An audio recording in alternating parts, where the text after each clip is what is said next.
We are live. Hello, everybody there in property world. How are you? Sweltering. Are you asking me personally or everybody? Are you in property world? You know they can't talk to us. They can via the medium of chat. They can indeed. Good morning, everyone. It is. Can we just get the elephant out of the room, Simon? That's what they were saying to me on Saturday night after Agents Giving. But I like to think that my nickname is the elephant. Well, let's start there. I don't think we could start the show fresh on a Monday morning without going over what actually happened on Friday. Who were the winners? Was it one of those things where everyone's a winner? Even you're a winner for coming to this. There was a lot of brilliant joint gold awards, but I think you can forgive that for a charity bash. Obviously, my memory might be a little sketchy. But what I do know is that Danielle Lanphier of Paramount won the glitter ball, the dance off, and it's fair to say was absolutely spectacular. Our good friends Christian Byfield and Susanna Mavity did exceptional jobs as well. I was probably a bit unfair to Christian. I did say that he looked like he should have won the kind of award for last closing orders at Weatherspoons when you just let yourself. But that is unfair because actually it was still a wonderful dance. There was Katie Poor from Thomas Morris. I mean, genuinely, I think probably the standard of dancing was one of the highest I'd seen this year. And of course, Robert May, your standard. I was going to ask you, how did my boy do? How did he do? He was gloriously elegant, I would say. A very traditional dance. But he, I'm taking McGreg's hat off, by the way. It's far too warm now. Oh, lovely. What we're going to see over the course of this next few minutes is us dropping bits of clothing to just to decrease the viewer numbers even further. Well, it sounds like a great now. Any other standout moments? Were there sort of any? Thomas Morris won the Cecil G the overall charity award as well. Mavs won an individual fundraiser one. There was, Thomas Morris just cleared up left, right, and centre, to be fair. They did really, really well. Piger and Crone got some. I'm going to be missing people out, as I said. There were just so many. But what it did again, it just solidified for me the whole point of Agents Giving. And that is, of course, that there are so many brilliant things that agents are doing across the country on a daily, weekly, yearly basis. But it kind of gets lost in the noise, doesn't it? And Agents Giving does a brilliant job, I think, just summarising how much everyone actually is doing. So it was fantastic. No Phil Spencer. So I can only assume no Phil Spencer. His dance card's already full because Property Mark have stolen every dance. Is that right? He appeared on screen like something out of a charity 1984, told us how sorry he was he couldn't be there. I think it was probably something to do with when they were auctioning off the opportunity to go watch him behind the scenes on location with Kirsty and then go out to lunch last year, that he got into such a panic where he saw me bidding. Wait a minute. Are you telling me it's possible to purchase actual time? I've got him with Kirsty. I've got it banked, but he started bidding against me to stop me winning. Yeah. So now, interesting you say that because he still hasn't actually answered any of my emails asking when I can do it. That's because no one answers any of your emails asking when you can do it. Is that actually an official thing? I didn't know that. It's an official thing. It's an official thing. If you get an email from Whaley anytime between sort of say 5 in the afternoon and 5 in the morning, ignore it. Pretend it didn't happen. Yeah. Well, that's fantastic. It's fantastic it was lovely to sort of just see all the photos. Everybody looked amazing. Everyone looked really happy.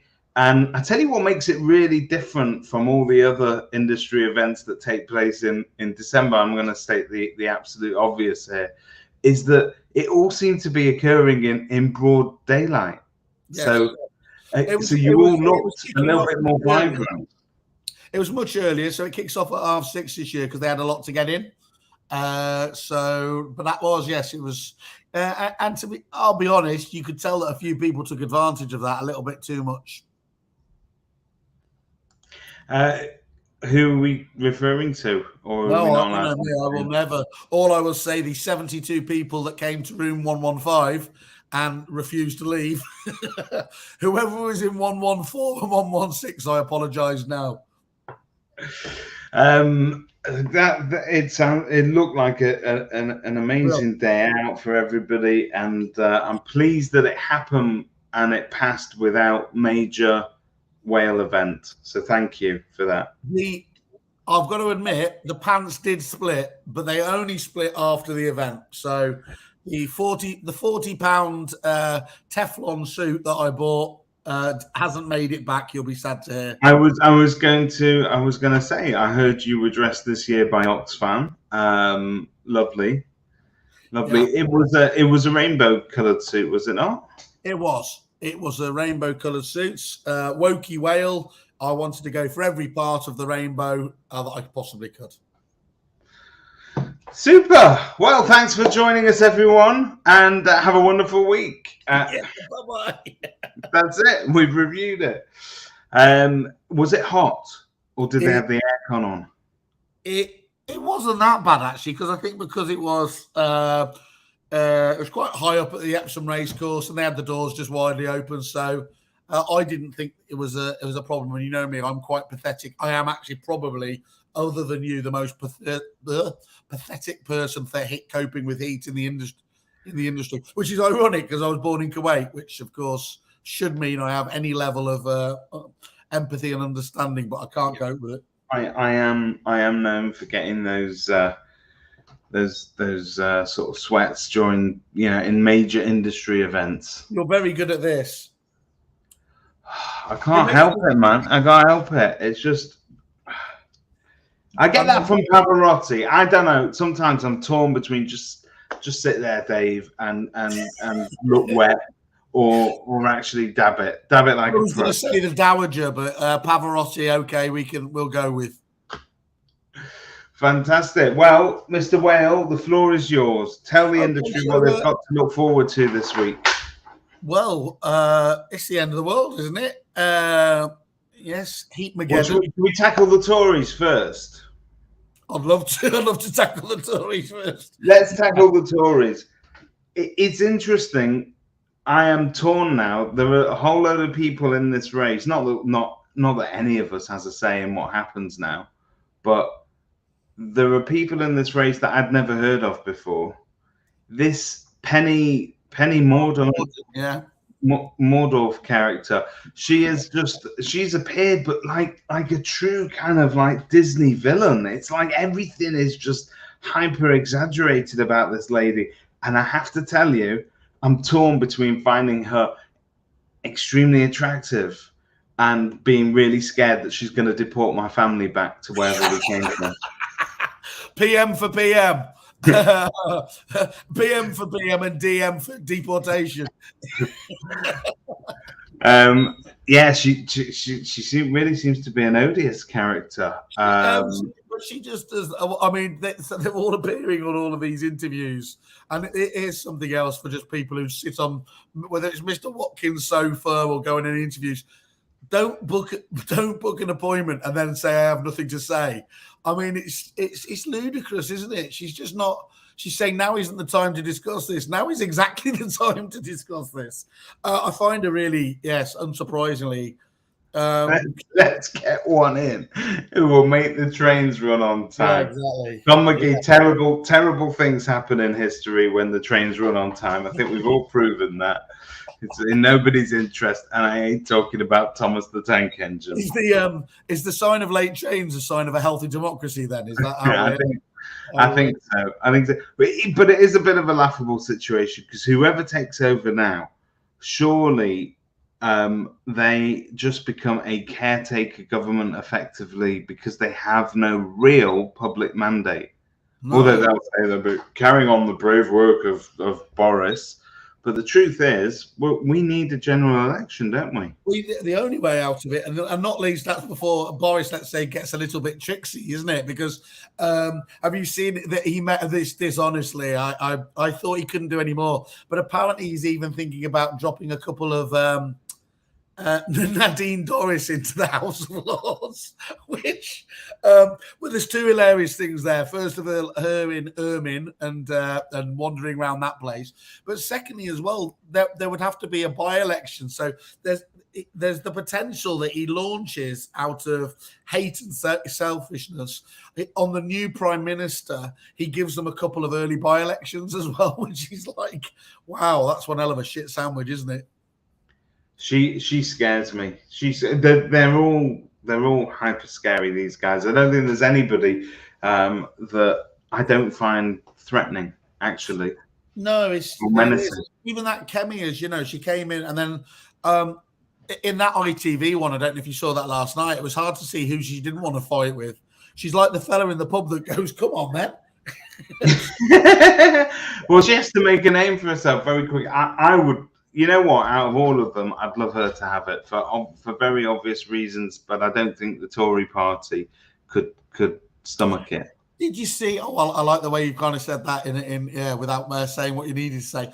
Did you see her probably the most forensic point when she had to go at Rishi about the COVID levels of fraud, which I think she actually summarised as, was it 15 billion or something like that, and claimed that he had voted them down in terms of trying to do something about it, which he didn't look, obviously you wouldn't do, he didn't look very comfortable about, did he? No. I wasn't actually aware that there'd been figures out for that much. I knew they'd spaffed 36 billion on track and trace, but what's 36 billion between a few friends? I think anybody who knows anything about the pandemic and economics will know that any government would have had to spaff a load of cash to keep us all going, and that it was all going to end in tears. But I think what makes this a little bit worse is that they spaffed a whole load of cash paying their mates for contracts that did absolutely sweet FA. It's a horror show out there, isn't it? And I mean, it's I do feel a little bit, I don't know why I should feel sorry for someone who's married to a multi-billionaire, but the way they're all having a go at Rishi now, accusing him of being a high taxation chancellor or whatever, or a socialist. You weren't really having a pop at him when he saved all of the furloughing, was he? And was seen as the most. What did they think? Did they actually imagine there was a magic money tree? I don't know, because that's pretty much how we did get through all of this. That they actually, for once, cared about the little people and put their hands in their pockets.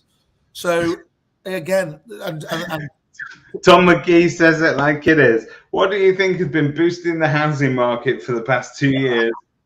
Thank you for a bit of COVID fraud. Thanks, Tom. Thank you, Tom, for not posting the story you sent to me yesterday morning, because even this podcast isn't going to show that one. So let's take it back to property then, Dave. So did you see Russell, as usual, was on the ball with it this morning in property industry? Okay, well, let's try and share it if we can, so that our viewers at home know what you're talking about. Excuse me. And we are going for this story this morning. Ta-da! Housing an afterthought no matter who wins the Tory leadership race, despite 5 of the Tory party's finest megalomaniacs vying for power and using every tool possible to show their superiority and to stick the knife in their opponents. Housing again seems an afterthought so far. Where do you stand on this, Simon? Do you think housing should be higher up the agenda, or is that us as an industry once again saying no one's talking about me? No one's talking about me. Yeah, and look, they went out of their way to protect property almost instantaneously, not because they care. Not because they care about estate agents, because they understand this. It never seems they put a reciprocal amount of attention, do they, or quality in terms of the person who looks after it, to how important the industry is. I think that's an obvious point, isn't it? Doesn't he say at the moment? But thank God for Michael Gove going. He does, but you know, hindsight What is. does he read out? Who does he rate them? He rates them all each Well, by. let's go through them. He rates them all in individual. So, Liz Truss, in addition to what he set out above, Truss has previously come out against the sanctity of Greenbelt and said in 2019 that 1 million homes should be built on the Greenbelt around London. She's also on record as favouring the expansion of villages by 4 to 5 homes per annum without the need for planning consent. The verdict there is possibly promising. Penny, my Penny, very little to see here where our industry is concerned, except she previously touched on her wish to establish a task force to address stagnation in house building, which doesn't mean much at all in practice. So his verdict is lacking there. I personally get very nervous when Tories use words like task force. It just sounds like special elite unit. Oh, don't like that. The Rwandan task force. Okay, Tom with the unpronounceable surname. Do you want to try it? Did you know he was in the army, by the way? I did know that, yeah, because he mentions it a bit like vegans in every single time you go, yeah. And let's face it, it's possibly the only thing that he's actually campaigning on. Did you see when, I think it was Kemi last night, where she said, those of us who have been on the front line, and he shouted straight away, I have been on the front line in Afghanistan. It was like, all right. she walked straight into that one. Yeah. Tom, so he says, non-minister Tom sits on the parliamentary group for ending homelessness. Always ironic when you remember that MPs have at least 2 homes each. Nice one, Actually, I think that's probably my favorite Russellism. As a former military man, he has raised his concerns over housing veterans. Unfortunately, he did support Michael Gove's crazy neighbourhood vote scheme and has opposed developments in his constituency of Tonbridge and Marling. So the verdict is oops. I think he'll be out today, won't he, Tom? Yeah, I think so. The public seemed to really like the first one on Friday, didn't they? But he's not polling well, I don't think, with the with the Illuminati that are going to essentially choose the PM for us. Kemi has some experience here and sat on the board of social housing provider Charlton Triangle Homes. However, she is not on record on the subject of house building much otherwise, and has only been MP since 2017, and so it does not seem to be a priority to this wannabe PM. The only morsel he could find was a throwaway reference to the stranglehold of land banking house builders and a swipe at immigration being the cause of the imbalance in the property section. I just don't know how immigration can. I mean, maybe she's talking about Russian immigration, right? I don't know if she's appealing to the Tory membership. He could be anything. So his verdict there is that Kemi represents a housing vacuum. Rishi Sunak, who I think unfortunately is just gonna get it as the strongest one in the race here. Yeah. How did you think he actually performed? Because I did think he was almost overly confident. I mean, the way he kept on going, like, "Hey guys, we're in this together." As the missus walks in a panda or whatever it is for tea. I'll say this for young Rishi: he's the one with the most experience out of all of them.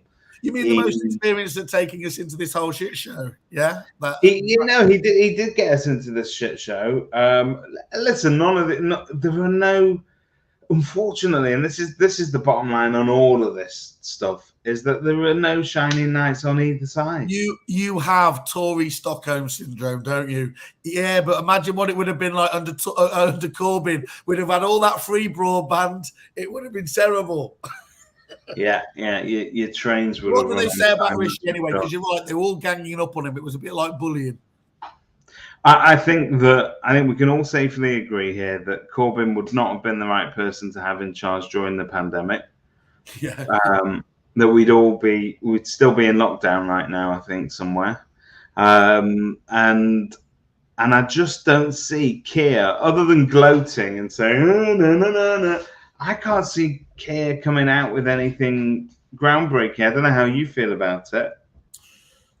His has been very much a policy of let your enemy make the mistake of don't interrupt them while they're making a mistake, hasn't it? But sooner or later they've got to come out with their own policies on things, which are sadly lacking at the moment.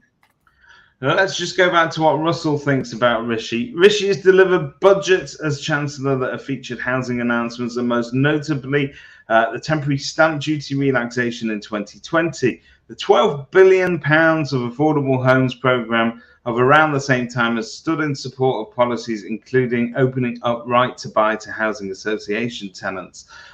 So far, he has talked a decent game on the sector, but hasn't delivered much otherwise, and is yet to make any housing announcement as part of his leadership bid, despite standing beside his old boss Boris Johnson this year, when Johnson cited housing as the most pressing issue that this country faces. And his verdict is all mouth and no trousers.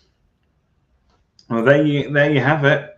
When Johnson cited housing as the most pressing issue that this country faces, does that mean because he's got so many different places he needs to run between? Boom. He has got a wonderful number of homes, says Mr. Johnson.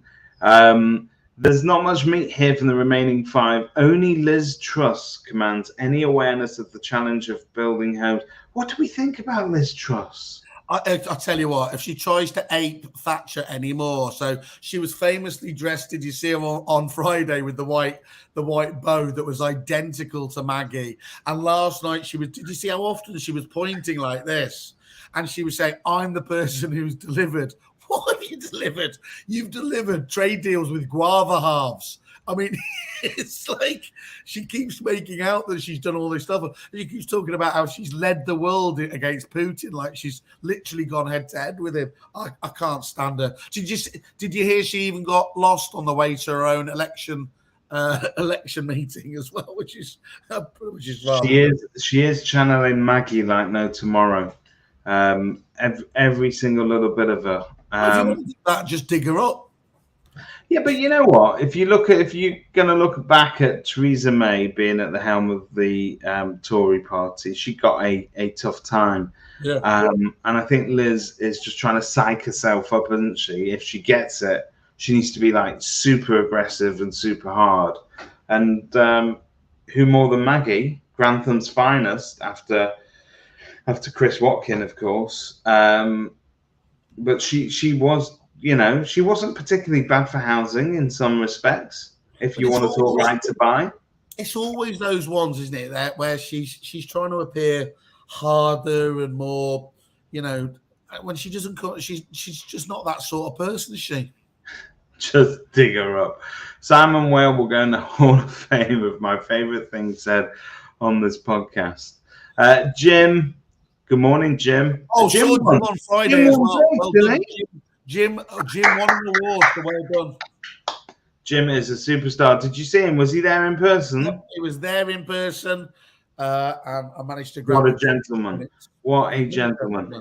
Don't understand a word he says, but he's always smiling, so I think it's nice that use that immortal line as well. I also, disturbingly for him, said I was thinking about him earlier and had a photo of him on my phone, which was a bit difficult to explain after a few glasses, but it was because he did a webinar and he was wearing a very pink top. But because I'm banned on Facebook, I now have to actually find people and show them what I'm thinking.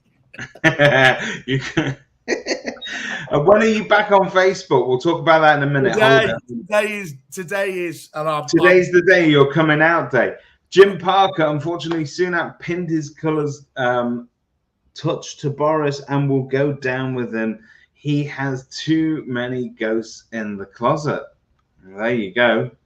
Yeah, true. Meghan is accusing Boris of being the Grinch. He stole Christmas 3 days before, after saying it would be unethical to. No one steals Christmas. Yeah, but on the plus side, Meghan, you've still got Granny with you, haven't you? Christmas, Granny. Yeah, so it is swings and roundabouts. It is. Tom McGee touched on my comment about Maggie being good for housing. and he's going flipping his lid. Right to buy has caused massive issues in the social housing sector, which we as agents are having to deal with. Absolutely, Tom. But I think we need to build more social housing and then let them buy it cheap again. He's gone full Karen from Facebook there with the amount of exclamation marks. Be careful you're not turning into what you hate there, Tom. Caps lock's next. Talking of Karens, another little bit of local news here in Prestwich, and you're welcome to join me anytime you like. But there's like a themed restaurant or cafe or a diner. I think it's a diner. Is it Karen's? It's called Karen's. That's amazing. And you walk in and the staff, they just warn you. The front of house staff just warn you that this is going to get a little bit rough, and they just spend the entire time insulting you to your face and trying to embarrass you. You can leave home where you get that for free and pay for that service. It is exactly like having dinner at my house. Have you seen the clips? We're going to have to find the clips and post them up. They are absolutely hilarious. I mean, I don't know whether you get tired of it after like 5 minutes. You crack and just go, "Oh, fuck off." But then maybe that's what they want. I just think that whilst that is, it's great and it's obviously a bit of a novelty. That's the problem, isn't it, with those sort of places, that they're not going to last. No. Like Karen is very much something of this time. In a year's time, we'll move on to Liz. No, did you post Tom's earlier comment, which was obviously fairly brilliant in there? Well, to be fair, he was also a major anti-Semite, so it wouldn't have been fun. But the follow-up was even better. To be clear, the above comment was about Corbyn and not Quirk. And that we wouldn't have done that justice if we hadn't put that up. And also defended Tom's legal position as well. Tom. What else is in the news today? Well, do you know what? Let's hear it from you. I want to hear a prediction. Who's going to get into the final two? Oh, well, for me, it's Liz and Rishi, isn't it? Liz and Rishi. Anybody else out there, post it in the comments so we can come back and find out who was right. So for me, I think it is going to. Who's it going to be? It's going to be Rishi, and I'm going to go with Kemi. And I think Kemi will win. Kemi will win overall, and then turn out to be the biggest monster on the planet. I'm just not sure that's going to happen, but don't forget, it's not the people; it's hardcore Tories that are voting. Yeah, yes, yeah. This is the people that they backed Boris. They've got you. We're talking about people like what's his name? That guy, the horrible one that looks like he's stepped out of the Beano. In our industry. No, he's tremendously posh. He's a massively devout Christian. I'm not talking about anyone from our industry. What's his name? The politician. Glasses, round glasses. Mog. There we go, Jacob Rees. The Victorian pencil, ghost pencil. That's him. You've got people like that casting the votes. It's not, it's not normal people. Just a minor point. Frames of reference are so important on shows like this. It's very early and it's very hot. Well, let's talk about the heat for a minute, if you don't mind, because you were going to give us Whaley's top tips for staying cool today. So, number one. Yes, number one, obviously, stay hydrated, and that isn't booze, obviously, as most people would be predicting me. But number two, and this is still linked to the hydration. When you hear the ice cream van, don't go for all the standard ice creams and everything else. Ask to buy the cider lollies in a box, and they will sell you those for around £15 to £16, depending on how good a negotiator you are. I think they're about 10. They cost £10. That shows how good I am. And then cider lollies, just filling your freezer and eating those. And a cider lolly is about 200 calories. So once you've had 15 of those, you are actually putting on weight over the course of the day as well. Well, you need to keep up the calories in this weather, because I think as you sweat the calories out, you need to replenish them. It's important. That's good. Okay, so secondly, before we come to this story, which we won't run past, is also I heard some people talk about, which sounded very. Most people are getting fans these days, even though that's not exactly solving the energy issue and everything else. Somebody from France posted as well, put a frozen bottle of water, obviously that you've had in the freezer, in front of that, and that's impromptu air conditioning, which sounds very clever as well. And bizarre as it might sound, putting towels in the fridge or freezer before you go to bed and sleeping underneath them, or finding a partner who absolutely hates you and is cold to you anyway is another. No, I can find that very easy. That's not a problem. I can do that.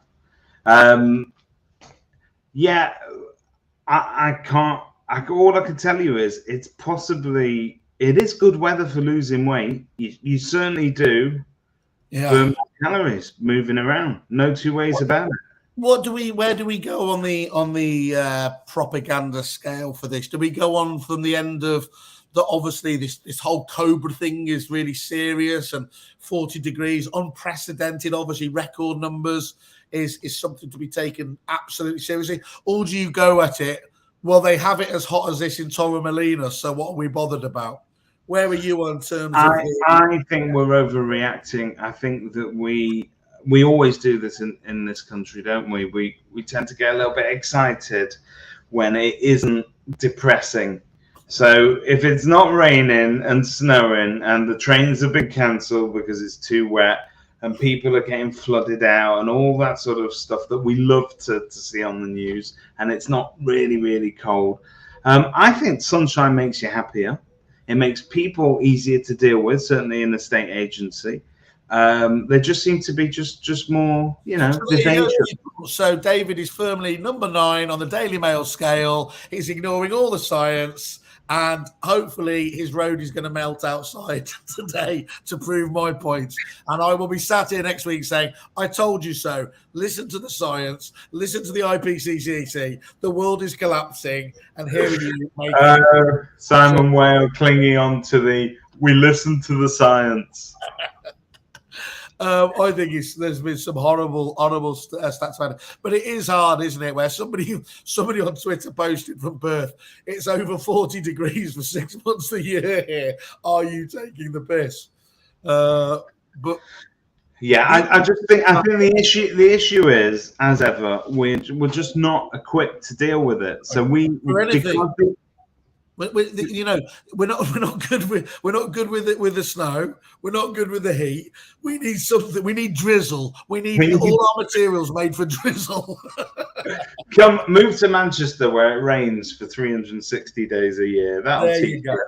I think we're just not equipped to deal with it. We don't have aircon and all that because we don't need it, because we get 2 days a year where it's like this.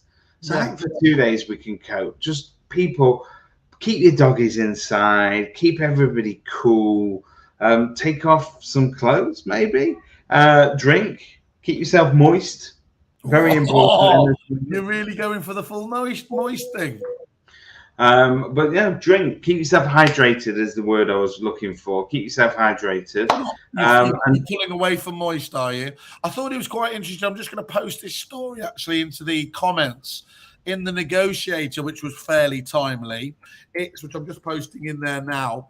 It's talking about total mobility, and I don't mean you and me being able to walk in this weather. This is around Lisa Isaacs questions whether the desktop is dead when it comes to mobile-enabled CRM systems. And I suppose it's a good point, just following on. None of us would be able to do this, would we, these days, in terms of what they're advising, stay at home, don't do anything, if we hadn't really learnt the lessons from lockdown and had the ability to obviously use all your main systems out there. I mean, I know in Kerfuffle world, we're incredibly mobile and fit and everything else there. But back in your agency world, David, and obviously you're our agency consigliere, how able are your teams over at Normie & Co. able to actually, are they able to literally become mobile warriors? Where would you see the industry is on a kind of mobility scale? I think on that sort of stuff, we are better than ever before. So I think that if you want to approach it from a technology point of view, most of the technology solutions out there all operate on a cloud basis, meaning that as long as you've got an internet connection, you can access whatever it is that you need to access. So really being in the office isn't a must. You don't need a physical location anymore that is fixed. I think the other thing that I would say is that the staff at Normie, if I were to ask them today whether they'd like to be at home or in the office, because they now work out of a swishy, swanky new office with air conditioning, they'd much rather come into work. Yeah, and I was lucky enough. You saw, I was Zanara and Dan invited me down to Simply Conveyancing the other day, and that was amazing just to see one of those offices. You don't normally expect it in a conveyancing world, but all this energy, and there was a sombrero, and I never expected to see a sombrero in a conveyancing organisation. But I asked them the question whether they had their teams back in and everything else. They said, look, that of course they'd had them all back in, and it was so clear that was such a fantastic way of getting the team spirit going again. And I think that is the point. And we've touched on this here at Kerfuffle, because although we are, we're jolly, smiley people, and we try to keep in touch with everybody regularly and keep that jolliness going, it is difficult when you're not physically sat in the same space as people to give them the same sort of help, inspiration. I don't know. Love and attention. Love and attention. Love and attention. I'm gonna guess that this anonymous Facebook user here is none other than our friend Michelle Gallagher, because nobody is doing virtual valuations like she does virtual valuations, which is amazing. And here was the key, wasn't it? One of the things that I say is people are having to dust off their old lockdown notes, but famously Michelle obviously continued doing it and has developed on the business that won the best business in the UK estate agent in the UK. So Michelle has also asked another question, but sorry, I'm going to just move away from what you've just said. In terms of all the software and technology that an agent has, working from home is not an issue. Communications wise as well, most of us are working on VoIP, so I think rerouting the calls to come in at home or on mobiles also isn't a major deal. So what am I saying? But you don't ask you to explain the whole VoIP side of things for us and our well, watchers. VoIP is like, so do you remember in the olden days where you used to pick up the phone and you used to have that round thing and you dialed it when you had to sort of, you remember that, and then you get through. You did impressions as well. This is let me do this. Then you get through to the operator and they'd say, and you'd say something like, they'd say something like Park Lane 2554, and you say, put me through to Mr. Whale, and then you get connected. It would be a seamless connection because we've got really good telephone networks, right? Yeah. So VoIP is like that, but just add crackles and shit, and you can't hear anybody, and it occasionally goes to the wrong person. That's what VoIP is. Thank you for throwing yourself into that with such gusto. That was a lot of people at agents. Throw me another curveball. People want to see how I catch them. A lot of other people were asking where our follow-up stand-up was going to return to Agents Giving. By a lot, I mean none. So I'm going to cover another more sensitive issue here. I have to be careful what I say because, as you know, I'm well known for never commenting on the news anyway and not having an opinion on these things. Exactly. So this is Facebook user who I've verified is actually none other than Michelle Gallagher. This is a very interesting story that came out this week, and the reason I have to be careful is that it involves a direct competitor here on our doorstep. So I'll bring up the full details of the case so I can actually share it. I cannot believe I'm Googling now the Daily Mail website. No, that's terrible. Okay? Isn't it? But I'll explain what I think has happened and what people are saying. So news broke on Saturday at some point that a rugby, the headline was something like Manchester estate agent 40 dead in erotic game that went wrong. I thought we weren't talking about this. We are now. We are now. But we've been asked a question. We need to cover it, Tom. I'm sorry. It's Michelle's fault. And so, but there was very little. There was very little there that of substance to tell us what it was. It now transpires that the Manchester estate agent was an ex-rugby player as well, and was together with a local estate agent here in Prestwich, and that they still don't know how he died, and she's got horrific injuries and is in ICU. But the police are investigating it at the moment to see whether or not it was, foul play, as they say. It looked like. Look, if you go online, I mean, there's some truly salacious stuff about this, which of course is going to have everybody looking for information. But the horrible story is, of course, is that somebody has sadly lost their life, haven't they? Which is. It is a horrible story, and to a great extent, it's not really important what happened there. The outcome is horrific, and will it affect that agency? I don't know. I don't know how much the public actually care about these things, but I guess we'll see. Don't know. As I said, this is one where you really need to say, I'm going to wait for the full news to come out, isn't it? More than that. I mean, apart from what we're going to say on WhatsApp afterwards, but we'll hold the line on our public side of things. And so, what you got? And so, obviously, we'll flexibility for next generation sequence. Oh. Is that you going fully mobile again? No, that was me googling this story, and an advert popped up on Daily Express. So, what have you? Is there anything exciting happening this week? Who have you got interviews with this week? Anyone exciting?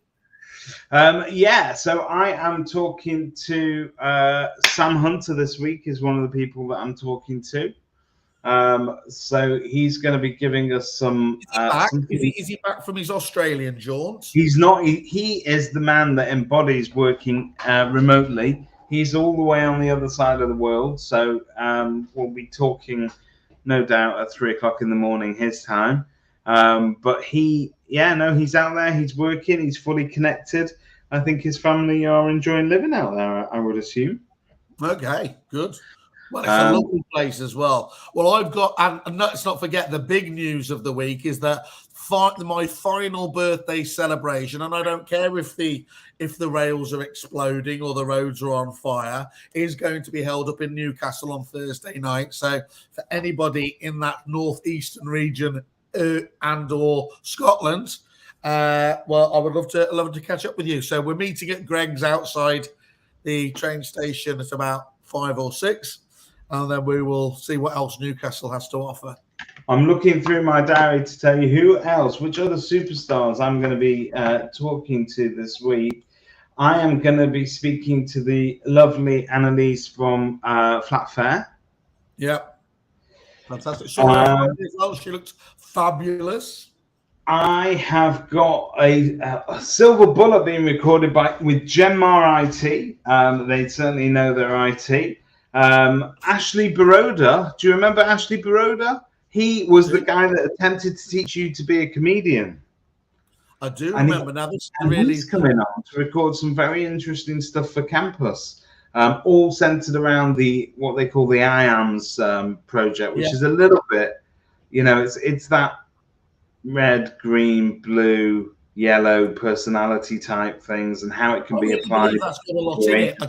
I don't know whether for solution sales, I think that's really it's very worthwhile if you've got a high value. I don't know. Some might say property is quite a high value thing, to be fair. But can you proceduralize it? Can you make it more than just on a one-on-one? But understanding those personality types and people who just need a précis overview and those that need to go into the detail, I find fascinating. I think that's probably one of the most important parts of our as estate agents is to try and sort of work out very quickly who you're dealing with and what pushes their buttons.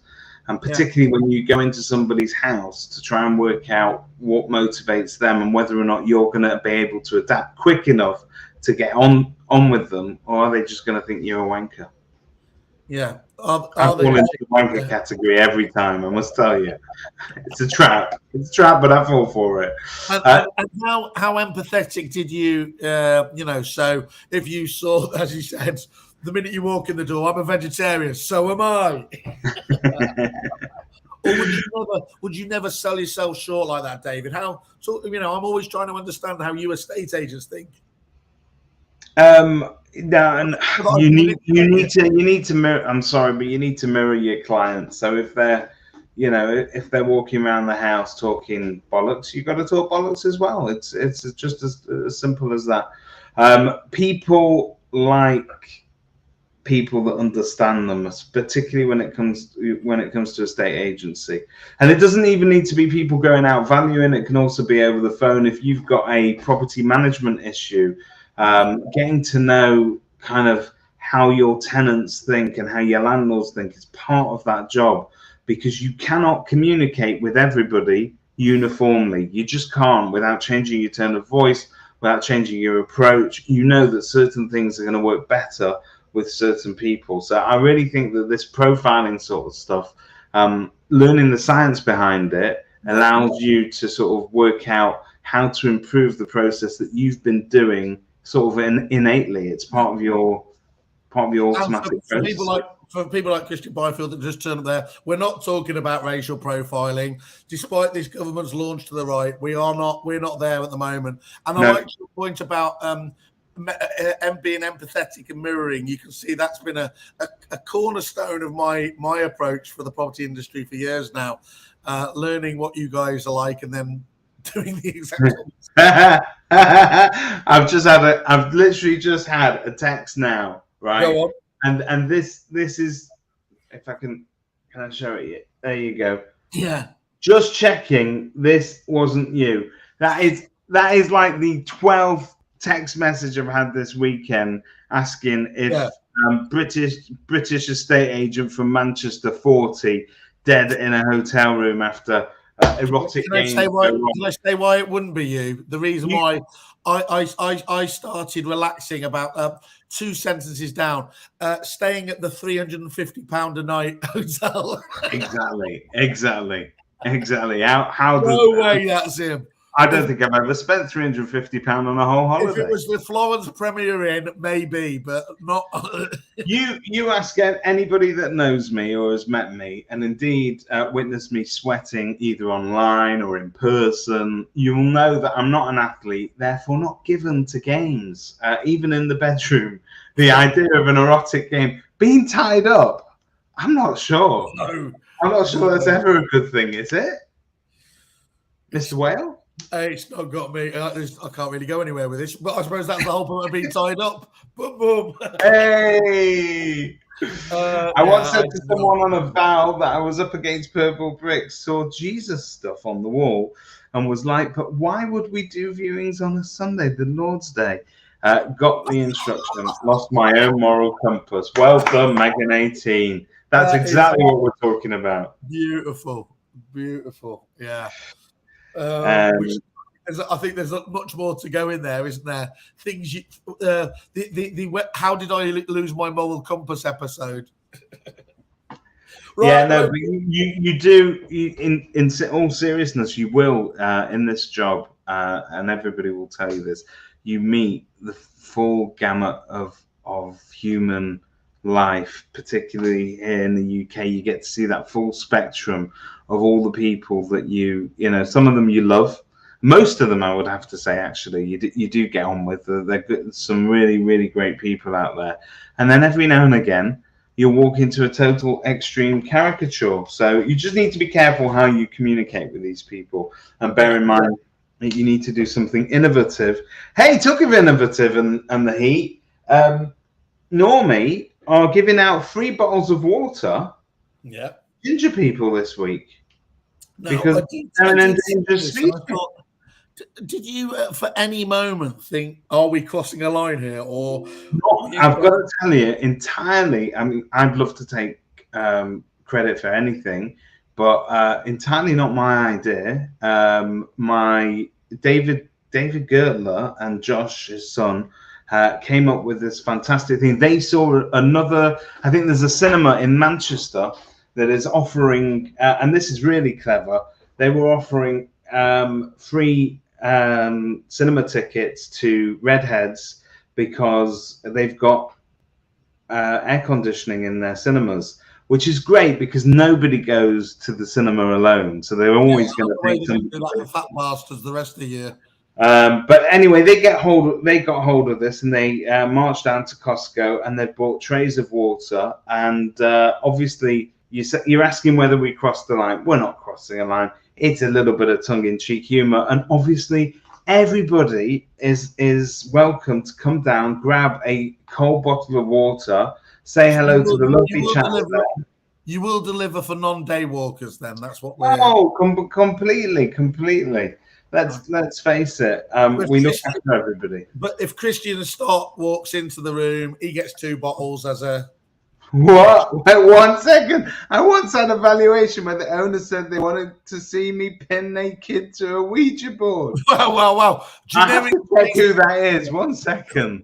Who is it? It's Michelle. I tell you what. Michelle Gallagher, not normally somebody that courts controversy. This morning she's mentioned that the gossip of the day, and she's been pinned naked to a Ouija board. I bet hubby did not like that for a second. No, you shouldn't do. No. Okay. I called 999. Michelle, we want that scoop. Watkins isn't having this one. Can we book a follow-up story on that? Wow. What's really interesting about Michelle here saying that she called 999, and we've covered this before, is that I still really strongly believe that we're not, as an industry, practicing enough safety protocols when it comes to dealing with members of the public. The fact that actually, I'm going to go one step further here, and in light of perhaps the whole story that's breaking and all the rumors that are flying around about this press-rich estate agent, that's not me, right? I can't believe that estate agents don't need to be DBS checked, because we go into members of the public's homes. They're at risk from us, but we're also at risk from them. Isn't it time that we got on top of this? And isn't it time that perhaps our industry higher ups started to take that more seriously? Maybe that's the sort of stuff that they could do, instead of just getting Phil Spencer to say they're really trustworthy.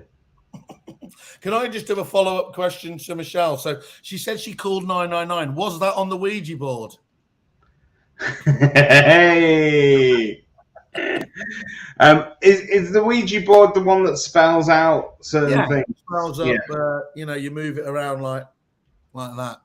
It's fully mobile these days as well, so you can do it in or out of the office. I heard that's how you do the financial forecast for Kerfuffle. Yeah, well, rather than just use the whale algorithm, that's double that. Here we go. Estate agents, what about the nutters we deal with? Yeah, also true, Megan. Definitely would reduce the numbers if they were. So Tom's saying that the people who are estate agents have a predisposition to dishonest and illegal practices. That's what you just kind of said. Tom, I can't believe you said that. Tom, you just...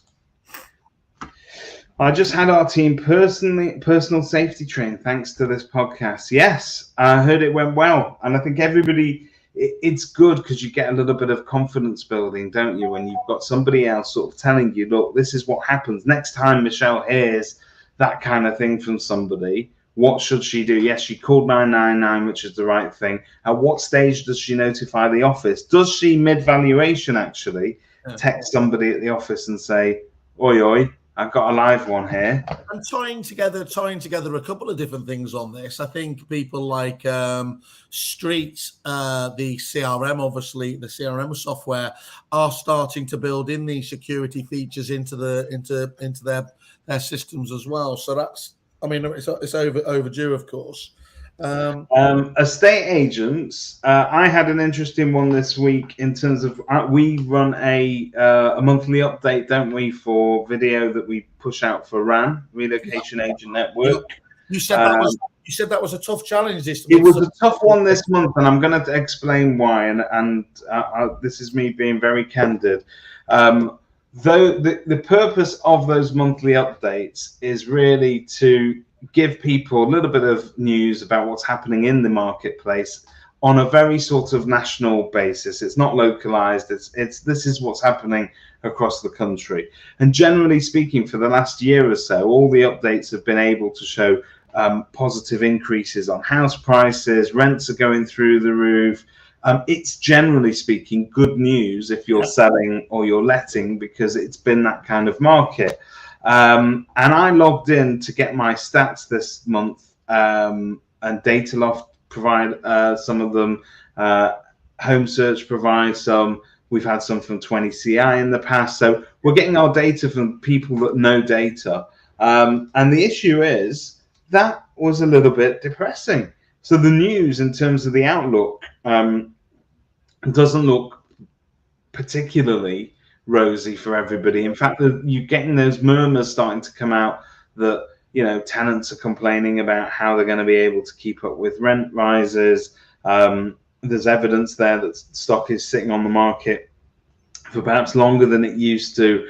But there are some bits that buck the trend. So the challenge this month is, how do you come out and say everything's rosy in the property market, sell your house today, without really touching on the political disaster that's ongoing as well? So we decided the best way to do it was to own it. So we worked into this whole update a bit of a breaking news segment about the fact that we need to address the elephant in the room, which is a change in who is governing us in the Tory party. And I'm glad to say I think we kept it positive, but it is becoming a challenge. So estate agents, is the time now to start thinking about how we alter the tone of our conversation with the public.